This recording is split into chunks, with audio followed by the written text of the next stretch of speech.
Hi guys, welcome to the Vibes On Vibes. podcast with your girls, Precious Hannah. And it's Gabby to the motherfucking back. Hey guys, welcome to our first ever episode. We are very happy to have you here. And guys, we're just here. You're gonna vibe with us. We're gonna be talking about who the hell we are, why we've started another podcast in the universe of podcasts.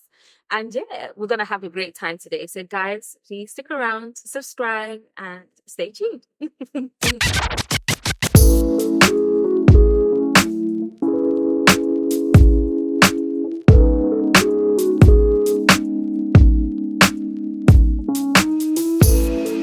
So, Gabby, introduce yourself. Let the people know who you are.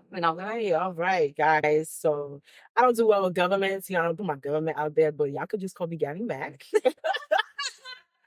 I don't know, it's just a thing. I don't like, growing up here, now I hear people always like say their full name. They can remember, I remember you, your name was that Bella. And I'm like, no. Just call me Gabby Mac. So yes, Gabby Mac, guys. Born and raised in the States and a bit in Ghana too as well, like being raised here. Currently live here now.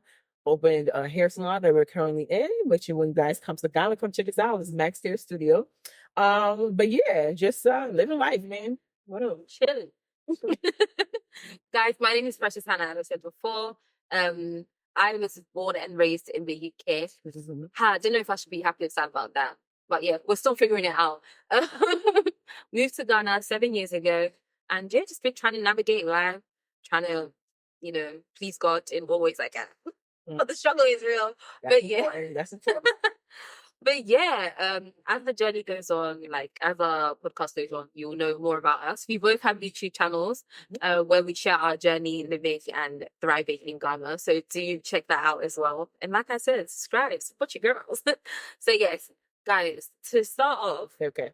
as you can hear, the different accents of what's buzzing you with.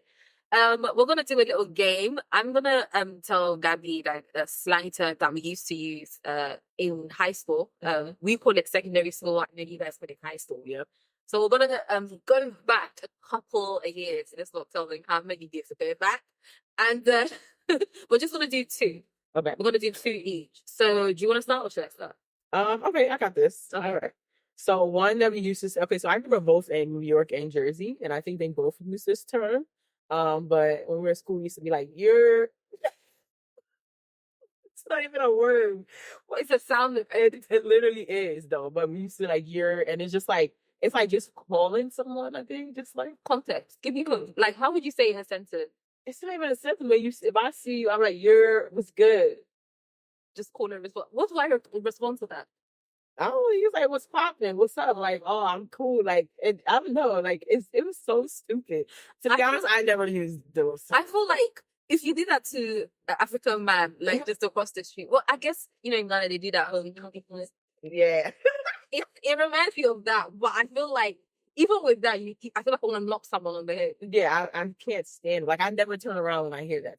So if somebody yells out, Yeah, that's what I didn't really use it, but I think it a lot with like people that are around me and just in school in general. Like you just see, you just see your homie down down by the locker room. They go, "You're what's good?" Like, and then some people have handshake doing the whole thing. I used to laugh at the guys in school and be like, "Y'all gonna have arthritis when y'all old." With all these gang signs they were doing all this, yeah, no. But yeah, that was just like a time. I don't know, it was so weird. Yeah. you're okay. What do you think waste man means? Waste man. I mean, it's in the word. Like you finished? Like you done? Surprisingly, not necessarily. But like, if we say like this particular person, he's a waste man, like he's useless. Yeah, Oh basically, God. like he's useless. He's a loser. It's giving some like Caribbean vibes. Yeah, so I've come to realize that a lot of UK slang, like the UK London slang, especially North London and South London, is literally based off of like British Caribbean. Okay. I'm saying Caribbean because of it's Caribbean. That's not DRC. Yeah, so like that Caribbean, British Caribbean like background. So a lot of our slang comes from that. Okay. Yeah, I'm thinking. Yeah, I feel like that's something like out here Jamaican and like who lives in Brooklyn will say like that's a wasteland. Yeah. Oh, yeah. Okay, give me another one. Another one. Okay, this one I didn't used to say this beastie. What do you think that means? Like you're like, damn, you beastie. Like, think like Nah. macho. Okay. Like confident. Okay, it's I don't know if I want to say confident, but it'll be more like let's say you did something and you went real hard on it. Oh, Like, oh, that's beastie. Like that's fire or something like that. That's beastie. Yeah, like wow. or you mad beastie for that. Like you went too hard on it. Something like that. Wow. Yeah. Okay. Right? You wouldn't think that would be the meaning. No, because when you said beastie, I was going. But I get it though, because if you're doing something and you're doing it, Yeah, then like you're going too hard. Like you went too hard in it. Yeah, so it could be good or bad. Depending on how you see it. okay. Okay, so my last one would be bait. Your bait. You big. I feel like I've heard this shit. Like you're nice. No, close. It depends. Some people can be bait because they're nice, or they can be bait because they're annoying, or they're not nice, or they're just there. Yeah, But bait, like I would say you're a bait. you're a baddie. Not a baddie. Not a baddie. Not a baddie. It's someone that's like really popular. Like, Oh, but the question is, if you're from the UK, let me know what you think. A bait is like just you know a lot of people. okay. Like everybody Like you knows know. you. Yeah. Okay, okay. But I feel like again, that word is in context because somebody can say it and you feel like, damn, like What you mean, like yeah, like. But then at the same time, someone else can say it and like, yeah, maybe what? Not that I'm in these streets like a horror thing. I just know people. Like I'm cool with everyone like that. Okay. So context plays a huge part. It does. I mean, in general, I think all of these slang words, that's pretty much what it is. Basically, it's context, right? Yeah, and then like I think your tone of voice too, and how you say it, I think matters a lot too. But yeah, that's true. But mind you, we don't speak like that at all. None of us. I've never heard you say any of those words. I don't think you've ever heard me say any of these words. Right now, I remember when I was in high school, I used to really talk like my dad. Like, oh yeah, yeah. I don't know why. I barely did. I don't know why. I barely. That's a part of me that we don't need to. That one needed therapy. So we thank God for the growth and that we found Jesus. So yeah, but guys, like I said, you could hear that we've got a different accent. We find ourselves here in Ghana. Like we said, we're in Westlands. We're here shooting in Gavin Mac Studio, legitimately called Mac Studio. So if you wanted to get your head hooked up and all that jazz, come here and come see us. Come see us. Even me with my short hair, Gavin is literally the reason why I've grown the top of my head, just so she can be braiding it, because it's a vibe. It's a vibe. Producer is watching me like, I thought it's because I liked it. We have Mr. Otawani as our producer, who also just released a new song. So, you know, shout out to you. You might have to drop a little snippet so you guys can just hear it. Yeah, that's really good. All the creatives are here. We are really trying. We are really trying. But Gabby, what was it like growing up in New York, New Jersey, and then Ghana? Like, yeah, the transitions, the coming and the going and the coming. So I would say, I think it was growing up at first, it was a little challenging at first, but I want to appreciate the fact that I got to move around and like experience all these places. Like I honestly believe that I had the best of both worlds growing up in the States and growing up here in Ghana. But it was challenging in the sense that I felt like I was never it for wherever I was. So basically what I'm trying to say was, when I was in America, I was never American enough. When I was in Ghana, I was never Ghanaian enough. Yeah. So I think that was the biggest challenge for me, was just trying to figure out where I fit in both places. And as I got older, I was like, man, I don't got to fit nowhere. I don't be whatever I want. So yeah, like if you guys would check out my YouTube, you see like I go in and out even with how I speak. Code switching. I switch a lot. Like I can sound very African and I'm switching. I'll sound American right now. I don't realize how deep it was. We traveled with my god sister and we met a Swedish guy and he looked at me, he's like, where are you from? And I was like, why? Because she's like, when you're talking to her, your accent is different. And we were talking to him, your accent is different. Like, what's going on? I feel like I had to learn that because of the fact of going back and forth. You know, I didn't realize like when you're in it, for us it's so normal. Yeah. Like we go in and out of it so easily. Yeah.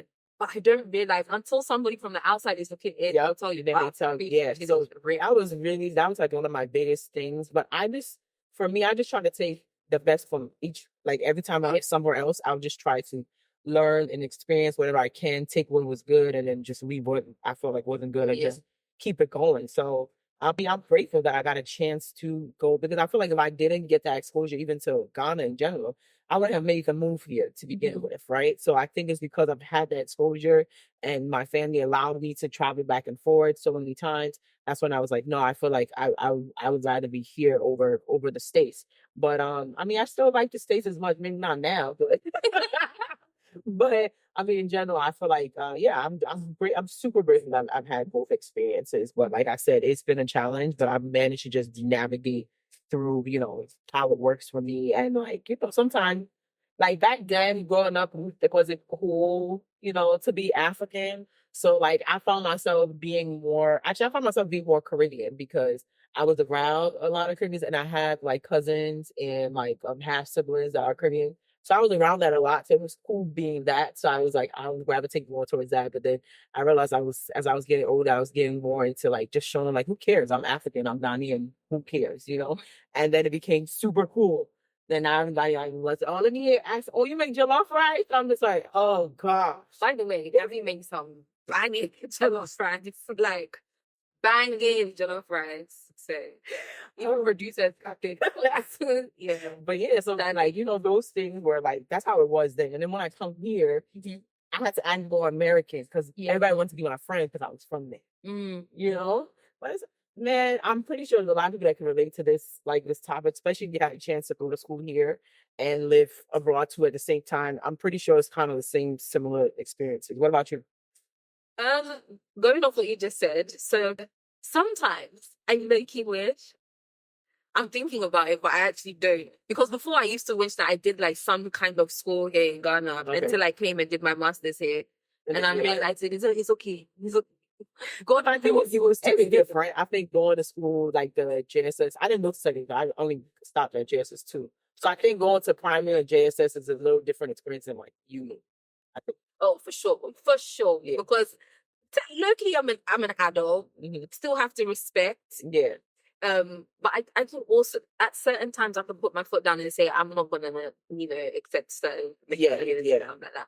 But I mean, my experience here in Ghana going to school, Lord have mercy, it was a mix of great and like extremely good and then extremely bad. Yeah. So only that. But in terms of growing up in the UK. How do I say, so I didn't get the coming and going as much and then staying at school. Mine was December period or summer holiday. We're going to see family, and I always say that was my mom's handbag, like wherever she goes I'm there, just sitting in the same here. So when they say, oh, we're going to Ghana, it wasn't like, oh yeah, we're going to, I was like, oh, going to sit with the old people. And when I deep it, like my mom had me at 32, so she was probably like 37 or something when I was following her around. I'm like, in my head, I'm like, so I'm just gonna sit with old people who like I just hear them gossip and talk and stuff. And at my age, I'm realizing she wasn't even that old. She wasn't even that old. And they were just, young adults. Because when you're there, so we're young adults, right? Just young adults like chilling, catching up with childhood friends. Because you can imagine, like, I never fathomed the fact that my mom has literally left her home to go and set up somewhere else. And she's now coming to see these people and even use me as a little bragging rights, right? Like, oh, this is my daughter, she's in the UK, she's dancing. And when my mom used to bring me to Ghana, I would do different like dances like Adwa, Palubo, and things like that. So I had a teacher that would come to the house and teach me. So I'll get excited for that and stuff like that. And then even I grew up not knowing I had sisters until the first time I came to Ghana and I met all these people. I was like, damn, I have family. Right. And it made me realize how kind of in the UK you're just in your little bubble. Just because it was just me and my mum. That was it. And then your people at church. And when I say people at church, I'm focusing on like my Black community. So my Africans, my Caribbean, even Asians. So yeah. So I'm focusing on that community. Obviously when you go to school, there's a bunch of people there. Yeah. But so it was just my mom in church, like school. So I didn't know there was something here. Then I saw my sisters, I saw my cousins, and I was just like, wow, you guys are really chilling. And I'm just there. So I can go and come, but like I said, it wasn't really fun because even if I wanted to go and hang out with my cousins, it's like, no, it's not safe. Stay there. Yeah. And it's just like, oh, well, this is fun. Until when I was 20 and I came to Ghana with my mom and dad. My dad hadn't been in Ghana for 17 years, as you can't believe, my stepdad. And we all came to Ghana with family, and I was a bit skeptical because I don't think I really want to go. Like, I've saved money from my car to this day. I don't have a car. But I ain't gonna need it. I'm like, no, I don't Sure, it's something made. yeah, I don't think I want to go. Like, I think, no, I'm good. I was working in a nursery, so I was making decent money at my small age. I'm like, okay. So we came. You know that wind, that and you think wind or air or whatever, when you get off the plane, the humidity just in your face. Slap you dead in the brain. Oh, that was those days when you had to get out of the plane. Yeah. And walk. Yeah, but not anymore. Now you don't get that. It's so it was heaven. Yeah. Heavenly. I was like, wow. And just talking about it, it's kind of sad that that's been 10 years ago. It's like, oh girl. We're not. But yeah, I remember feeling that, and I was like, nice. The only thing that made me sad is as we were driving, we we went straight to Winneba. We didn't stay in Accra, no, we went straight to Winneba. Or maybe, I don't remember, it's 10 years ago. So I remember my dad saying something like, oh, like everything kind of still looks the same. Like it's 17 years. And I'm like, oh, that's not fair. Yeah. But then there was the small things that made him feel like, oh, this is nice. This is nice. Yeah. So we had a great time. I met up with my cousins and nobody was stopping me going anywhere. No one was telling me, oh, no, it's not stay. And I have a lot of male cousins and they'll be dragging me from here to here. Did I use one penny? No. One city? No. Oh. Yeah. That was my experience in 2013 when I came to. That was the first time I actually chilled and I cried. Every time I used to come, I would only go to Takari. I never got to experience Accra till 2013, and I was like, my eyes lit up. I was like, wow, this is how it is here. I went back to school, and I was in uni already planning to pack my bags, quit school, and move down. And my mom at first, she agrees. I started now. I started buying stuff. She agreed, or did she just, was it one of them ones where it's like, oh yeah, okay. No, she said, okay, I understand, it's okay, we'll figure out. I think she was just thinking that maybe eventually it will come on the path. Yeah. No, it's when I started shopping and buying stuff and putting in the barrel, that's when she saw it was real. So I was waiting for the semester to end.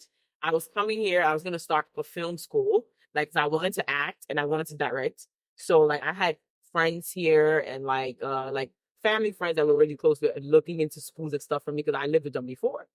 So the plan was really to leave and go. So I was willing to create school, and my mom was like, oh, okay, cool. And then like a month, not even a month, less than a month, I was just ready to buy my ticket. My mom was like, Puente.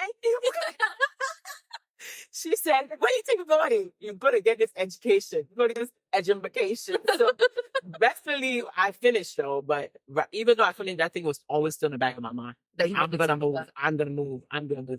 And it took me like 2 years. Then I came, I did a trip. I stayed for 3 months and I was like, I want to see how it is to live here. Yeah. So that 3 months like really opened my eyes of, oh, I think I can still do the acting, the film and everything. I met so many connections. Because Ghana, you need connections. You're not going to do it. No. So I made so much connections that summer. I spent the whole summer here. And I was like, okay, now I'm just going to go back and plan. I took a year and I came back. But like, you think you plan, it's never enough. It's never enough. Because Ghana will always somewhere how show you some type of pepe. But hear me out, yes. Yeah. Mine is opposite to yours because I felt like that if I was moving to Ghana, I needed a degree for people to know I'm serious. Which I don't understand where this came from because I was one that was never going to go to university. University was never in my peripheral vision. Like, I just didn't care for it. Like, going to university in the UK just sounded like debt to me. And right now I'm in debt, but we moved. But like, I'm being same in the States, but like... Yeah.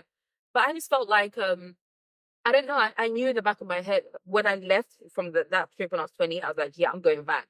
And what happened was literally every, twice, I would end up going to Ghana twice a year. And it was actually becoming ridiculous to the point where I had to remind myself, there are other countries in the world. Okay. Like, you know? Yeah.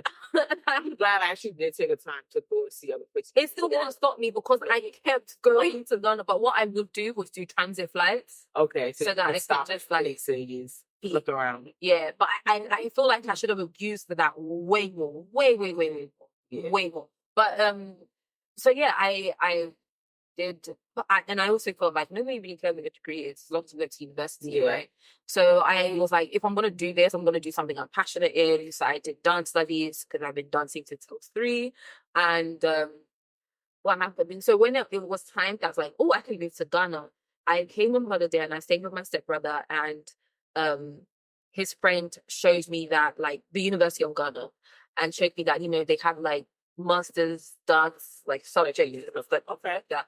And I mean, honestly, it wasn't because of you. I never even thought that would be something that would be. And it's crazy, but that was like that, like African studies, and they call it ontology, whatever. That's like the first part of like University of Ghana and stuff. Like, no, it's just crazy to me. Yeah. So, I'm going to tell your friend I'm going to go and dance. For me, I always told my mom that it was your fault. You put me in ballet store. So what did you expect? Like, you thought it was gonna be a hobby. Like, I mean, it is what it. But then I feel like my mom also knew the seriousness of it because I did competitions. I won a lot of competitions. We did a lot of shows. Like, I was going into theater. I was literally going in that direction. I was auditioning for dance. On the way. I was. Well, I could say I was on the way too. My mom had me in dance classes. I was doing some acting stuff. I did a lot of photo shoots for like children clothing stores, modeling at kids fashion. But it's that very African mindset, because I feel like what happened was my mom had a lot of outside voices telling her what to do. Like, oh no, your daughter shouldn't be doing this, and then you have people like, oh, as Christians and as this and shouldn't. And I know that my mom is not a person that's influenced. Like, my mom will do it ever. She raises it. Yeah, well, please it. But I feel like when it got too much, and then she also saw that I myself was slacking academically, because when I tell you I did not care for the like I just wanted to dance. That's all I was doing. So it was like, you need to step back, work on your academics, and then if that's what we want to do. So like me dance from 3 to 10, stopped at 10, went to secondary school, and then as soon as I hit 16 and I could start like gallivanting freely by myself, I was doing ballet classes all over again, and I reconnected with my TA. She was the TA when I was dancing at 3. She had opened her own ballet school. So I feel like it was all God's timing. Yeah. And then she even gave her life surprise. And then like she became my mentor, and we were doing ballet, and we'll have like Bible study and prayer session at the end. It was great. Like I felt like everything was like God inside, and my mom was so supportive and happy. So moving to Ghana, when I was like, I didn't even tell her I applied to university. I was working in the nursery, and I got like the email that I've been given an unconditional offer. So like, no matter what my A levels or like my college results are, I'm in. Okay. Meanwhile, I had been rejected from 3 other universities. So it was this one and one more. And this is the one. Like, this is the one. So when I saw it, I did a screenshot, sent it to her, and then my lunch break was over, and I worked 7 to 7. My lunch was at 1 p.m. So I sent it to her. She couldn't get through to me till 7 p.m. She's calling my phone. What the God? Like, she's saying that. I don't know what it is about making African parents proud. Like, as annoying as they are, when you do make them proud, they're happy. Like, they're happy. I mean, that's good that she's showing it, because some of them both still show it even if they're happy and proud. They're just like, yeah, that's well. Meanwhile, deep down, like they're super happy. And then I remember telling her that I want to move to Ghana, and I found that I could do my masters. Everything I said, the moving to Ghana, she didn't care. All she had was masters. What's happening? And I told her, like, I found a course. It starts ethnography. I'm gonna be learning the different ethnic groups in Ghana. Like, all she had was masters. Like, yeah, I'm moving to Ghana, guys. Peace. And supportive, very, very supportive. Yeah. I mean, we need that, and I feel like the fact that my mom has shown me that, I can reflect that on my kids in the future. So, like, I'm grateful for a supportive parents, right? Because I don't think if she, but then again, I'm a little bit crazy. Even if she does support, I probably still can't think of it. And it's sure that's but it's the same. Mine would be mommy. Yeah. But it's the same. I don't know. God knew what we needed. Yeah. Because obviously, I agree with me. Like, whether or not my mom agreed, that would have come. But just knowing that I have the love and support just makes it. Yeah. Sometimes you just have to take that risk and go. And then when they see it, I know a lot of people can relate in terms of creatives. Yeah. Like musicians, for example. You're going in musician or actors. You're going into that field. You tell your parents how much. No, what are you talking about? Doctor, lawyer, engineer, accountant. That's all they hear, right? And then the moment they start seeing your careers picking up, you making money. Hey, that's my daughter. Oh, that's my son. And they're so happy. And telling everybody, sharing your stuff with all the WhatsApp groups and everything. So sometimes you just have to not listen, take the risk, and just jump into it when you see when they see the benefits and they will understand. But I'm not gonna lie, because I felt like I had a plan A, B, C, D, E, F, G. Like I came prepared. Yeah. Because like you said, you will plan for Ghana, but Ghana will plan you. Like Accra stay by plan. Like literally. But I just felt like this is what I wanted. The UK, London wasn't making me happy. I just felt like I was in university and I was still working 3 jobs. Yeah. I had a grant to go to university, meaning they gave me money to go to university. Yeah. I still had to work 3 jobs to survive. Yeah. And then save money for Ghana. So what does that tell you? And I remember when I was in my last year, the ones behind me, they were also increasing their tuition fees. So you can imagine. I was like, this cannot be my life. Yeah. And then I remember coming to Ghana, even all my classes that I was on to university, I think you paid your school fees by cash in hand. Yeah. So you're not in there and you have your degree, you move. I know, trust me, coming to the University of Ghana, I know the stresses and all of that stuff. But there's also the positive as well. So be thankful for that. Yeah. So guys. Yeah. As you can see on this lovely little table here, we have a bunch of food and snacks. I don't know how we should bring it, but we're foodies, right? Well, definitely, yes. Yourself is a foodie here. Yes. I'm a foodie as well. I don't know. It's because there's so much going on. Issy and I have been talking about going in the gym for the longest time. And I feel like we should also, please, producer, call Joshua. So, as you know, we're from Ghana. Gabby was born on Sunday. Yeah. So I will keep calling her Issy, and I'm like, I feel like we should let her keep on doing that. I'm not just calling some random name, right? Okay. So Sunday morns are Issy, and Monday morns, that's me. I'm Aviara. But yes, but then I'm mostly called Mammy. So yeah, if you hear us using our local names, bear with us. It's all part of the vibe. So yes, guys, we have some snacks here. I got some snacks from the UK, and Gabby got some snacks for the Americas. And we're gonna share our experiences and talk about what each snack needs to. Yeah. So most of them are childhood. They all pretty much. Yeah. Childhood snacks that we grew up on. We talked about this before doing the episode, and we're like, it would be cool for us to try some of the snacks that, maybe that wasn't at, your side of town, wasn't on my side of town. And then just kind of get the feel of, just bring back a little memories, you know what I'm saying? Yeah. And I'm sure a lot of you guys could relate to some of these, but yeah, so I think I'll start off. So I started growing up. We used to eat peanut trees a lot, guys. I know you guys know. These joints used to cost 5 cents, and then they went to 10 cents. I was literally telling questions a story that today. My mom had a coin box, and one time I stole $5 worth of nickels and dimes. That is 5 cents and 10 cents. And used it. I went to the corner store and I bought mad candy, and I hid it under my pillow, and I was eating a little bottle.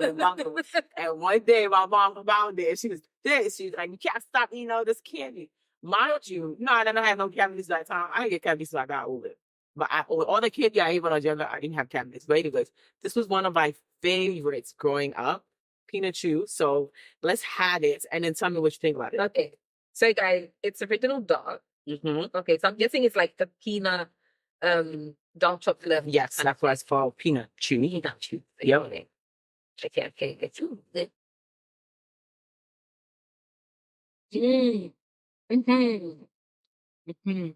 What did it remind you of? Snickers. Okay. Chocolate. I could taste the Snickers. Snickers have a tad bit of a different taste. I think Snickers has a caramel. I think so. Yeah. I don't think is it caramel? Yes, I think there is caramel. Yeah. A little bit. But I think Snickers has more. Yeah. This is good.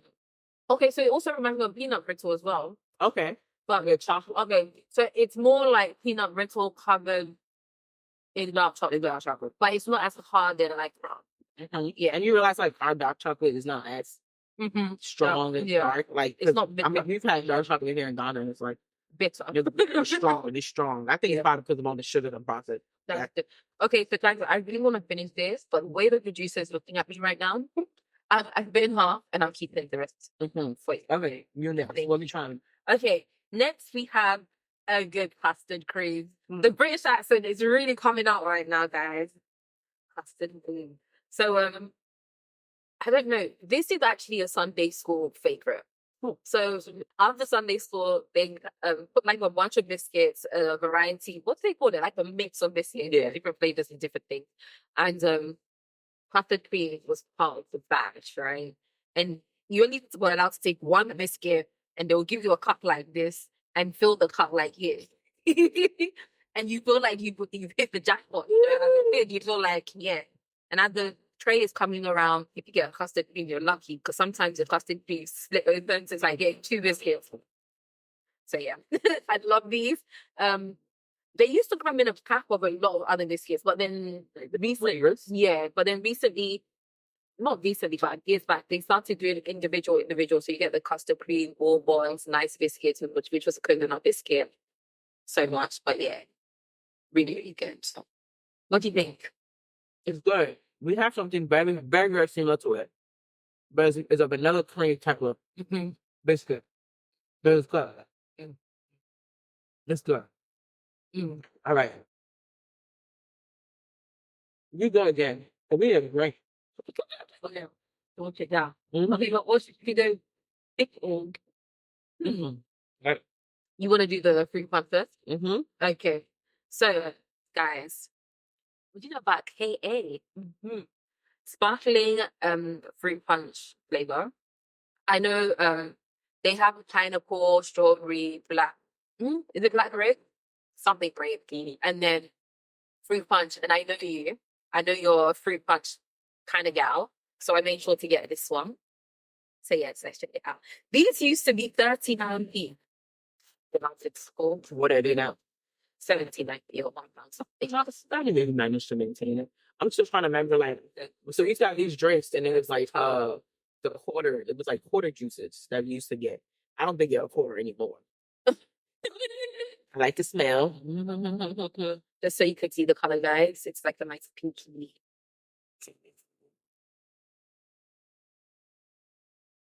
It's like fake soda. Wow, it's been a while. Like a fake. I'm not gonna lie. I feel like when I'm in school, this looked much sweeter.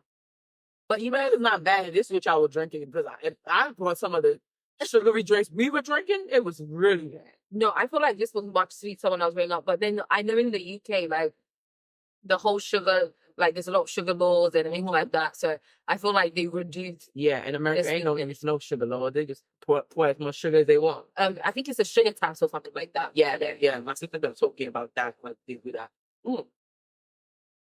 All right, so it's still good. Still very. It's not that sugary though. No, not that all. So used to go to the corner store and get these a lot too. The fudge, either what fudge king, fudge brownies, fudge something. But yeah, it's pretty much like a brownie in a cookie type of thing or whatever. So yeah, so take a piece and tell me what you Okay. Ooh. and if you guys have anything like this. Okay. Let's see. Well, we have to take it. Okay.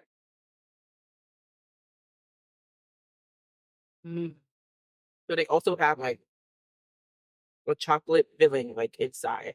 All right. Don't worry, we'll save you some, okay? Yeah, staring at us. Yeah. But yeah. Let me get some of the chocolate in it. Let me see. You guys, so list down below snacks that remind you of your childhood. It was so cool because you had to find some of these things and like try it. Because I know that some that is like out of like obviously you can't find them. Like I remember a coworker telling me about one candy bar that was called whatchamacallit. That was what the candy bar was called. Whatchamacallit. And it was like it had Rice Krispies inside, it had peanuts inside, it had chocolate inside, caramel inside. It was so good, but it's hard to find. That sounds like one of those inventions like a mother doing something for her kids, right? It's like whatchamacallit, but it was a thing. I don't think that's they make it as much now or whatever. But we were really eating a lot of bad stuff when we were young, to be honest. But then again, we were super active, so like we were burning these things like there was nothing. So I know when I went to the store, the corner store, I was coming out with bags. chips, candies, cookies, brownies, everything. Ice on these, all the things. Mm. Okay, Mhm. let's go. I think you should do it because I'm on my last snack, like food snack. So let's do Okay. one of the sweets and then. All right, so let's do these ones. Sour power straws. Which one is your favorite? Both of them, so you just pick one. Oh, yeah. Okay. Straight to the point. Yeah, sour power straws were like it, you know. They were it. Okay. I'm sure you guys probably had something Yeah, we have something similar. I know there's sour. Oh, this is sour punch. I know we have some sour something, but yeah. I think because they don't really make the sour power straws like that. They used to come in a pack with like maybe 10 straws inside. They were like much skinnier than yeah, I feel I like. think this is what they make it now. Mm. So what I was gonna say is, growing up, they used to have the branded ones, and then the supermarket version ones with the really budget one. Mm-hmm. These are the branded ones. We never went for these. We went for the cheaper ones. Mm. It's sour. That's good. Oh, down. I haven't had sweets in a while, so That's good. Okay, guys. Mhm. This used to be one of my favorite crisp flavors. Like crisp flavors. I know that You guys, chips. It's called chips. Crisps. So CRISPS. Crisps. Yeah. Crisps. So this is Thai chili. This is Thai sweet chili. Thai. I keep saying Thai sweet chili. You buy this whole bag for £1. You weren't having those flavors growing up. Like Thai chips became a thing. I feel like as you got older. Oh wait, smell that. Ooh, good. Yeah. Let's see. I'm so done. Let's try it. This is Walker's for sensations. Like, yeah. Hey. It's like a noodle. Oh, so good. Oh my gosh, I miss it. Now the kick to it. Guys, 7 years. 7 years. You guys have a bag of cheeseburger. Okay. It's good. Okay. It actually has a kick, like flavor stuff actually has a kick. So, Okay, good. what we doing? One last thing. Okay. Another candy. Jolly Ranchers used to really be my thing, but they used to have the hard one. These are the soft ones. So yeah. Which one is supposed to be strawberry? I think this is cherry and strawberry. Oh no, strawberry right here. Thanks. This is cherry. Okay. Jolly Rogers. I mean Ranchers. I don't know. I keep saying Jolly Ranchers. Okay. These remind me of like Starburst. Starburst. Yeah. Do you have Starburst? Yes. And then the fruit jelly? We have to tell you. But glad that we have fruit jelly here as well. But I mean, it wasn't my first option of these.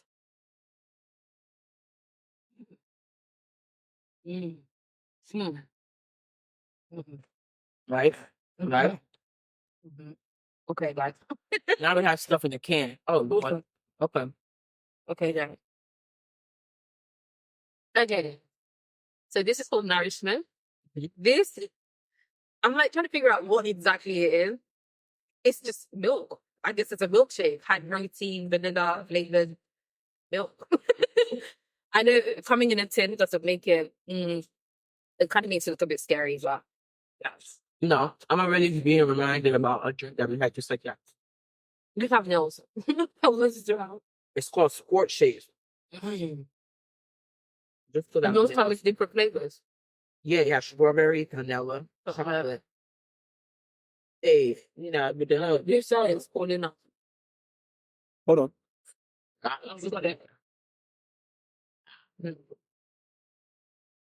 Yeah, this.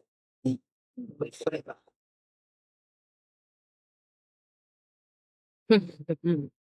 Don't be getting excited. Okay. Oh, yeah, it almost smells just like. So people use a vitamin when they want to gain weight. That's maybe why I was walking around like a little chubby. Okay. Oh, Yeah, it tastes pretty almost similar. But it also gives a carnation up a little bit. It is, isn't it? That's faster. Yeah. I'm gonna sit this one out. I still like it. I mean, I used to like Sport Shakes, but Okay. Wow. So yeah, guys, that is our UK, US. Okay, wait, before we go, which one of my UK countries you guys with? Mm, I think it's the suspects. Really? I thought she was going to say sensations. Okay. No, I like it. I love it. The Supremes. Okay. Yeah, mine. Definitely peanut shoes. Yeah, anything peanut, granite, nothing. Yeah. Yeah. So yeah, Wow. I really like that. Okay, guys. So, That's true. So, no, I think yeah, so you guys have gotten to know us like a little bit, but I feel like as time goes on, you get to know more things about us, you know, the crazy, the good, the bad, you know, everything. But yeah, we like to do like more things like this. I just think it's like, you know, it's just fun and it actually gives us the opportunity to get to know each other more, a little bit more. Like, oh, you like things like this. I didn't know you like things like this. But yeah, but don't forget, conquer some of the snacks that remind you of your childhood. These were some of the few that reminded us of ours. And yeah, I'm really excited about this journey that we just, you know, we started. Like, Rachel's like, we have to do this show. yeah, But yeah, because I mean, I've started my own podcast before, but I think after a while it gets boring when it's just you talking. So it's cool. It's cool to have somebody else to, you know, kind of chat with. And I feel like we have a lot of things in common, but we have a lot of things that, like, you know, we have a lot of differences too as well. And I think that as we're journeying this Ghana, live in Ghana thing, like we're doing it together. And it's much easier when you have somebody to do it with. So I think it's great. And I mean, I hope everybody has somebody like that in their life too. It doesn't have to be a lover, you know, it could just be a friend for a sister, you know? yeah. Not you tearing up behind the camera. But yeah, guys, thank you so much for watching our first episode. We hope you enjoyed your time with us. I hope you caught the vibe, didn't advise some vibe. And yeah, we'll see you in the next one. Bye, guys.